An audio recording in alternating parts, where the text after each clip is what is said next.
La montée impossible, bah, comme vous le voyez derrière moi, c'est une pente très très raide. Hein, il suffit d'aller en haut le plus vite possible, quand on peut y arriver, avec des motos, des prototypes motos qui dépassent un peu les 3,50 m, qui dépassent les 600 cm3 au niveau de la puissance des moteurs.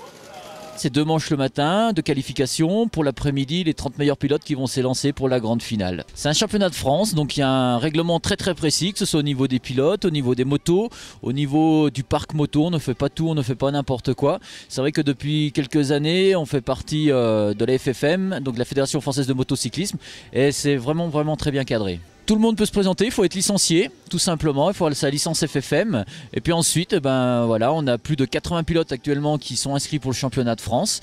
Et puis aujourd'hui, nous avons la chance d'accueillir 5 pilotes suisses et un pilote hollandais qui sont venus tout spécialement pour cette journée. Il y a un championnat bien sûr masculin, puis un championnat féminin. Alors pour l'instant, il n'y a qu'une personne qui est arrivée au sommet, hein, donc c'est Stéphane Pirel, qui était 8 fois champion de France de la discipline. Et Fanou, donc sur la deuxième manche, il est monté en 16 secondes 41 les 165 mètres de cette montée.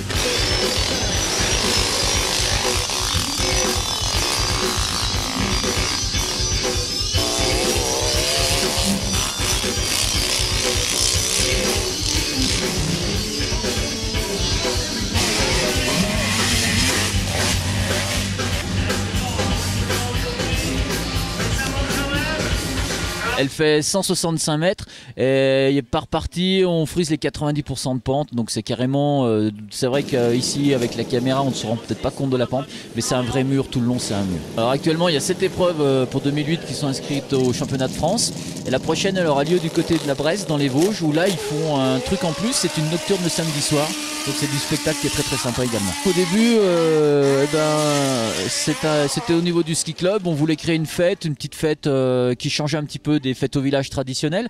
On avait fait un rassemblement moto au village. On avait invité justement les pilotes de la Bresse, des Vosges, qui sont venus faire une démonstration de montée impossible dans un champ sur le plat.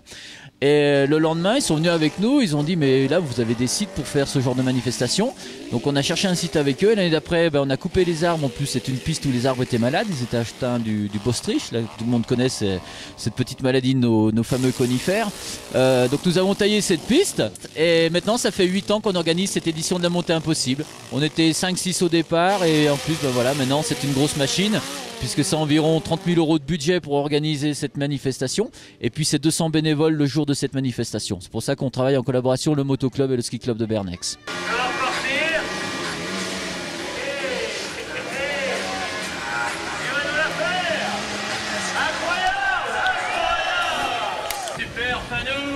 Alors les dates importantes, ce sera tout d'abord la semaine prochaine où on organise la course pédestre de la Dandoche. Donc là c'est une course cette fois-ci à pied, on prend les baskets, on part du village de Bernex, de l'église, on a 1200 mètres de dénivelé, 7 km de course, et on va au sommet de la Dandoche, au refuge de la Dandoche. Donc là c'est vraiment pédestre.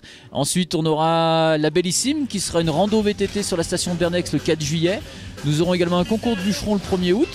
Et le gros de la saison clôturera par la foire de la Saint-Michel le 27 ou 26 septembre, il me semble, j'ai pas la date en tête, où là c'est la démontagner, c'est la descente des troupeaux des alpages.